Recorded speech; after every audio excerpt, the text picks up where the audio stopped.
नमस्कार व्यूवर्स, मेरा नाम Rajesh Kumar Meena, lecture electronics engineering, Rajesh Pilot government polytechnic college Dausa. Viewers, video lectures की सीरीज़ में आज हम board of technical education Rajasthan के इलेक्ट्रॉनिक्स थर्ड ईयर के subject code EL 303 advance communication system का चैप्टर जो फर्स्ट है उसका जो 1.1 1.2 जो है पल्स कोड मॉड्यूलेशन, उसमें हमने पिछले वीडियो लेक्चर में सैम्पलिंग, पल्स कोड मॉड्यूलेशन और सैम्पलिंग की थी। सैम्पलिंग के साथ साथ हमने सैम्पलिंग थ्योरम, सैम्पलिंग और उसके अलावा अलाइजिंग भी उसमें देखी थी। आज हम उससे आगे की बात करेंगे। आज हम इसमें हमारे वीडियो लेक्चर के अंदर क्वांटाइजेशन एंड क्वांटाइजेशन नॉइज़ के बारे में जानेंगे। चलिए शुरू करते हैं। तो टेबल ऑफ कंटेंट, आज हम quantization, type of quantization, quantization error या नॉइज़ और कंपाउंडिंग इन PCM को डिस्कस करेंगे। क्वांटाइजेशन क्या होता है? तो quantizing an analog signal, the analog to digital converter performs this type of functions to create a series of digital values out of the given analog signal। जो हमारा analogue signal होता है, उस एनालॉग सिग्नल में से analogue signal की में जो वैल्यूज़ होती हैं, उन वैल्यूज़ को डिस्क्रीट वैल्यूज़ को डिजिटल वैल्यूज़ प्रोवाइड करने का काम हमारा क्वांटाइजर करता है और इस प्रोसेस को हम क्वांटाइजेशन बोलते हैं। The quantizing of an analog signal is done by discretizing the signal with a number of quantization levels. Quantization is representing the sampled value of the amplitude by a finite set of levels, which means converting a continuous amplitude sample into a discrete time signal. Basically quantization के अंदर हम जो number of quantisation levels बनाते हैं, उन quantization levels को discretization किया जाता है, डिस्क्रिटाइजिंग किया जाता है। यानी एक अलग अलग, डिस्क्रिटाइजिंग का मतलब ये है कि हम हर लेवल को एक अलग वैल्यू, एक न्यूमेरिकल वैल्यू असाइन करते हैं। और ये जो प्रोसेस होता है, ये जो एम्पलीट्यूड होता है, उसके लेवल्स को हम एक फिक्स जो फाइनाइट वैल्यू उसे प्रोवाइड करवाते हैं। तो quantizing is representing the sampled value of the amplitude by a finite set of levels, which means converting a continuous amplitude sample into a discrete time signal. और इस तरह से हम ये जो प्रोसेस ऑफ क्वांटाइजेशन करने से हम कंटिन्यूस एम्पलीट्यूड सैंपल को हम डिस्क्रीट टाइम सिग्नल के अंदर कन्वर्ट कर पाते हैं।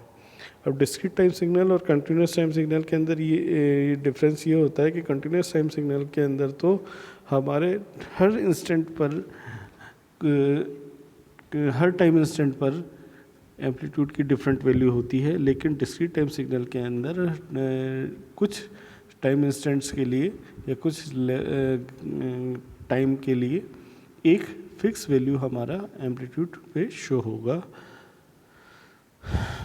The following figure shows how an analog signal gets quantized. The blue line represents the analog signal while the brown line represents the quantized level. अब हम diagram के माध्यम से आपको बताएंगे कि किस तरह से क्वांटाइजेशन प्रोसेस होता है। इसके अंदर जो फिगर है, इस फिगर के अंदर जो फर्स्ट फिगर है, ये तो हमारा एक एनालॉग सिग्नल को शो करता है। एक कंटिन्यूस टाइम सिग्नल है, एनालॉग सिग्नल है। और इसमें जो नेक्स्ट है, जो सेकंड पिक्चर है, सेकंड डायग्राम को आप देखें तो इसमें हमने क्वांटाइजेशन किया है। जो रेड डॉट्स हैं, रेड लाइंस हैं, वो रेड लाइंस तो हमारी, जो ब्राउन लाइंस हैं वो रिप्रेजेंट करती हैं क्वांटाइजिंग सिग्नल्स को, क्वांटाइज सिग्नल्स को, और जो ब्लू लाइन है वो रिप्रेजेंट कर रही है हमारे एनालॉग सिग्नल को। तो ये जो ब्लू लाइन है, इसको हमने ऐसे कैसे उतारा और इस पर क्वांटाइजेशन लेवल कर दिया। अब जैसे देखिए 0.1 इसमें जो वैल्यूज़ रखी हैं वो 0.1, आप एक एक्सिस पर देख सकते हैं 0.1, 0.2, 0.3, 4 एंड सो ऑन। और इधर हमने वैल्यूज़ रख रखी 0001, 000, 000, 001, 0010, 0011, 0100, 0101, 0110, 0111 1000 1001। तो इस तरह से हमने इस सिग्नल की क्वांटाइजेशन, ये एनालॉग सिग्नल था, इसका क्वांटाइजेशन हमने कर दिया। यानी हमने पॉइंट 1 का जो इंस्टेंट था, उस पॉइंट 1 के इंस्टेंट के अंदर इसको 2 लेवल्स प्रोवाइड करवा दी।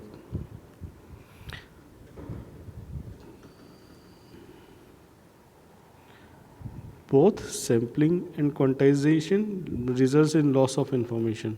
दोनों ही, सैम्पलिंग में भी हम जब करते हैं और क्वांटाइजेशन में भी हम करते हैं तो इन्फॉर्मेशन का लॉस होता है। आप देख सकते हैं कि अगर हम इस ब्राउन को ही फॉलो करें, ब्राउन स्लोप को ही या लोकस को ही फॉलो करें, तो हमारे पास जो वेवफॉर्म बन के आती है या जो भी सिग्नल हमारे पास बन के आता है, उसमें कुछ नॉइज़ हमारी एडअप हुई है और कुछ मैसेज हमारा फेड हुआ है। तो both sampling and quantization results in the loss of information. The quality of quantizer output depends upon the number of quantization level used. जो क्वांटाइजेशन की क्वालिटी होती है, क्वांटाइजर की क्वालिटी होती है, वो डिपेंड करती है जितने क्वांटाइजेशन लेवल्स के ऊपर। The discrete amplitude of quantised output are called as representation levels और रिकंस्ट्रक्शन लेवल। जो एम्पलीट्यूड के discrete amplitude of quantise output, जो आउटपुट का ये जो एम्पलीट्यूड होता है, डिस्क्रीट एम्पलीट्यूड होता है, इसे हम बोलते हैं रिकंस्ट्रक्शन लेवल या रिप्रेजेंटेशन लेवल। और जो स्पेस जो एडजेसेंट जो होते हैं लेवल्स होते हैं, उनके बीच की जो स्पेस होती है उसे हम क्वांटम या स्टेप साइज बोलते हैं। तो आप देख सकते हो कि एक्स एक्सिस के अंदर, एक एक्सिस में तो हम हमारे पास क्वांटाइज या क्वांटम या स्टेप साइज होती हैं और दूसरी में हमारे पास रिप्रेजेंटेशन लेवल होता है। This is also called as staircase waveform in accordance to its shape. इसकी शेप की वजह से हम इसे स्टेयरकेस वेवफॉर्म भी बोलते हैं। क्वांटाइजेशन दो तरह की होती है, यूनिफॉर्म क्वांटाइजेशन और नॉन यूनिफॉर्म क्वांटाइजर।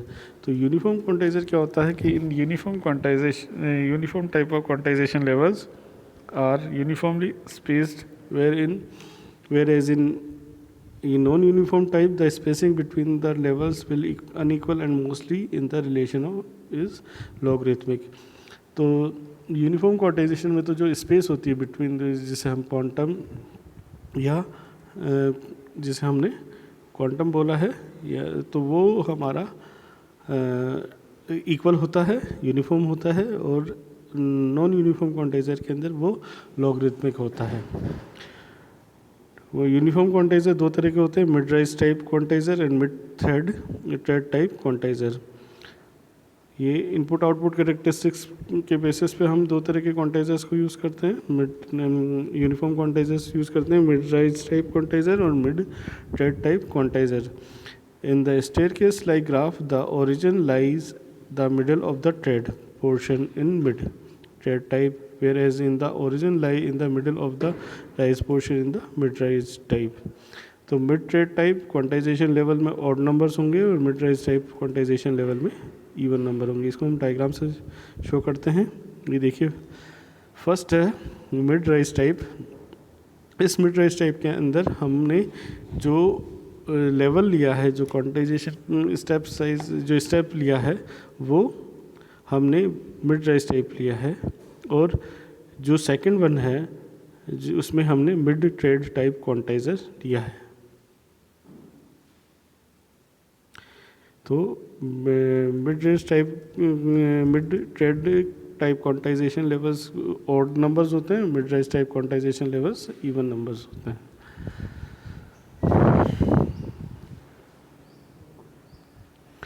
Quantization error या quantization noise. For any system during its functioning, there is always a difference in the values of its input and output. हम देखते हैं किसी भी सिस्टम के अंदर जो इनपुट और आउटपुट की वैल्यूज़ वो डिफ़र करती हैं हमेशा। The processing of the system results in an error which is the difference of the values.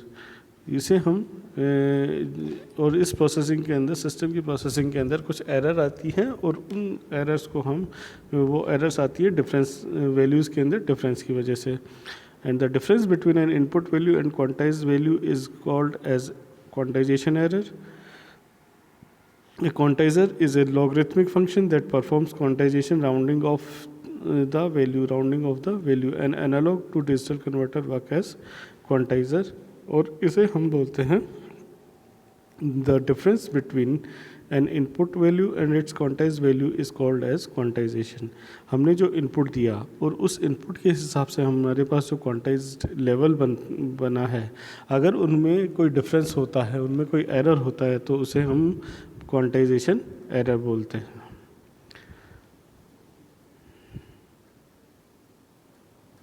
Compending and PCM. The word compending is a combination of compressing and expanding, which means that it does both.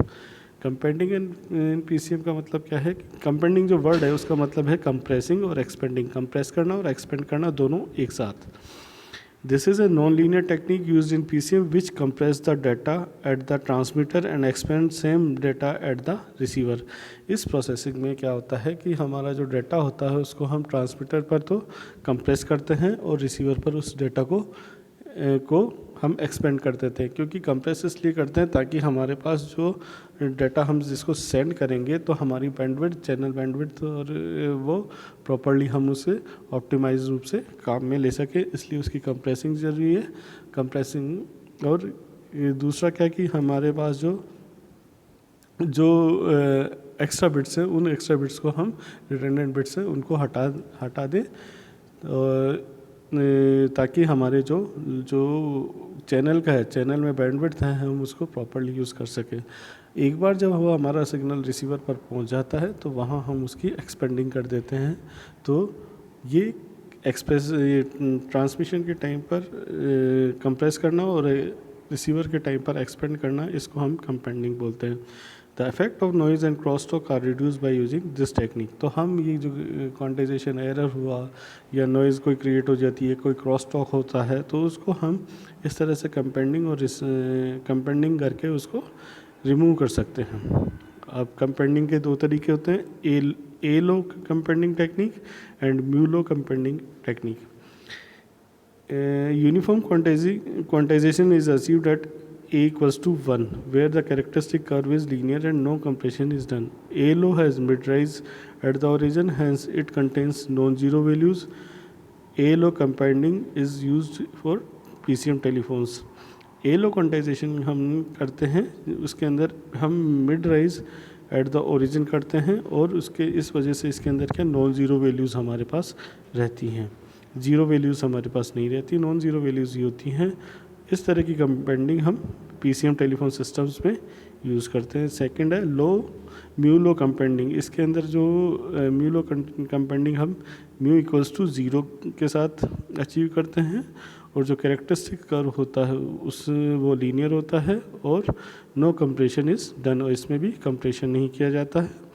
जो mu लो होता है वो mid tread at the origin होता है और इसमें zero values होती है. यही फ़र्क है. इसमें एक तो ए लो कंपेंडिंग में A=1 होता है, म्यू लो कंपेंडिंग में B=0 होता है. दूसरी चीज़ क्या कि ए लो कंपेंडिंग तो होता है वो mid rise at the origin होता है और म्यू लो कंपेंडिंग होता है mid tread at the origin. A law companding में नॉन ज़ीरो वैल्यूज़ होती हैं, म्यू लो कंपेंडिंग में ज़ीरो वैल्यूज़ होती हैं. म्यू लो कंपेंडिंग ये इसलिए म्यू लो कंपेंडिंग जो होता है वो स्पीच और म्यूज़िक सिग्नल्स के अंदर काम में आता है. बेसिकली म्यू लो हम नॉर्थ अमेरिका और जापान में यूज़ करते हैं. तो आज के इस टॉपिक के साथ हमारा ये PCM का जो टॉपिक है वो कंप्लीट हुआ. नेक्स्ट वीडियो लेक्चर में हम delta modulation and adapted delta modulation देखेंगे. लेकिन आई होप आपको ये PCM का जो प्रोसेस है उसमें जो सैम्पलिंग थी, निक्विस्ट रेट थी, एलाइजिंग थी, उसके बाद वह क्वांटाइजेशन हुआ, क्वांटाइजेशन लेवल्स और क्वांटाइजेशन एरर्स और उसके बाद में कंपेंडिंग, ये सारे टॉपिक हमने कम्प्लीटली टच किए हैं और कोशिश की है कि आपको ये अच्छे से समझ में आए. आई होप आपको ये सब समझ में आया होगा. धन्यवाद.